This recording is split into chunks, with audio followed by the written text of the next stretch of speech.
Halo, selamat datang di channel ini Menjelang Pulas. Bersama saya Rex. Yang belum subscribe, saya mohon untuk subscribe dulu, karena ini akan menjadi salah satu channel yang mungkin dapat menemani tidur Anda. Mengapa seorang pahlawan justru berjalan menjauhi keselamatan?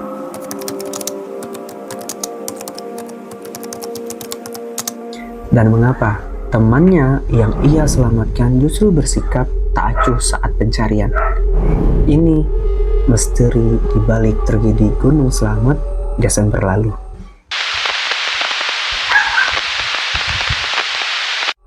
Syafiq Ridan Ali Razan sebenarnya berpamitan untuk mendaki Gunung Sumbing.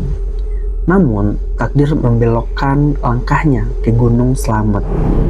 Di perjalanan, ia sempat mengirimkan pesan WhatsApp yang bernada candaan kepada ibunya sendiri. Yang isi pesannya, "Duh, aku kesasar ke Gunung Slamet."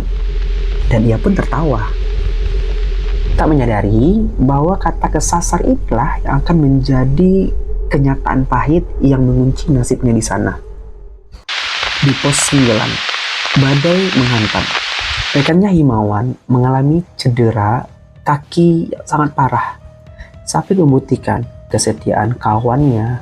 Ia melepaskan jaketnya sendiri untuk dikenakan kepada Himawan, rekannya tadi, agar sahabatnya itu selamat. Lalu ia lari mencari bantuan hanya dengan pakaian seadanya. Dan Himawan memang selamat. Namun, saat proses pencarian Syafiq berlangsung, muncul kabar yang menyayat hati.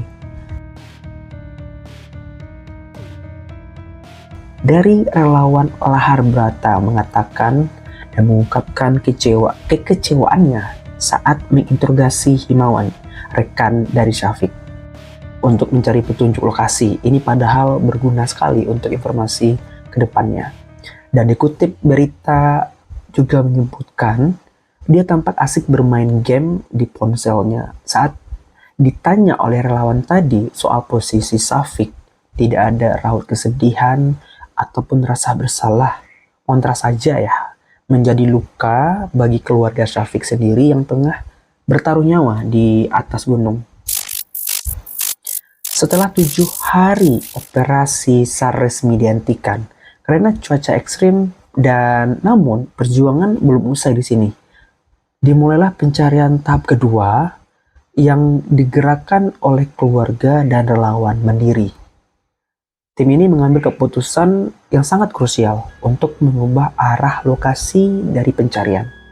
Mereka tidak lagi fokus ke jalur yang tadi atau yang fokus di jalur turun, melainkan menyisir area punggungan arah Gunung Malang.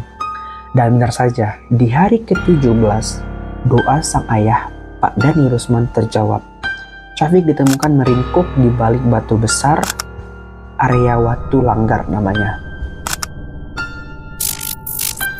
Berdasarkan radar Semarang yang berhasil kami kutip, hasil visum dari RSUD setempat mengungkapkan fakta yang sangat memilukan. Tim medis mengkonfirmasi bahwa Syafiq meninggal murni karena hipotermia sangat berat sekali. Tidak ditemukan sama sekali tanda-tanda kekerasan pada tubuh dari korban. Namun, kondisi jasadnya menunjukkan betapa hebatnya perjuangan Syafiq melawan dingin.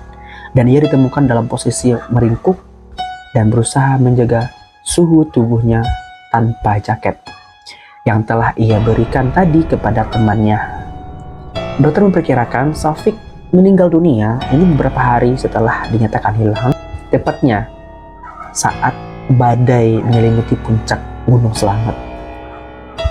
Gelang itu ditemukan pada Rabu 14 Januari 2026. Jenazahnya ditemukan di area berbatu di jurang. Pulang ke Magelang dengan kehormatan sangat tinggi. Sebagai seorang sahabat, ia ditemukan tepat saat semua orang, kecuali ayahnya, mulai menyerah. Sang ayah menyatakan keikhlasannya meski publik masih mengenang luka dari dingin teman yang ia selamatkan. Pesan WhatsApp, "Bun, aku kesasar," kini menjadi pengingat abadi Syafiq sudah benar-benar pulas sekarang. Ia telah menyelesaikan tugasnya sebagai manusia dan sebagai seorang sahabat sejati. Terima kasih telah mendengarkan. Tidurlah dengan tenang dan sampai jumpa di cerita berikutnya.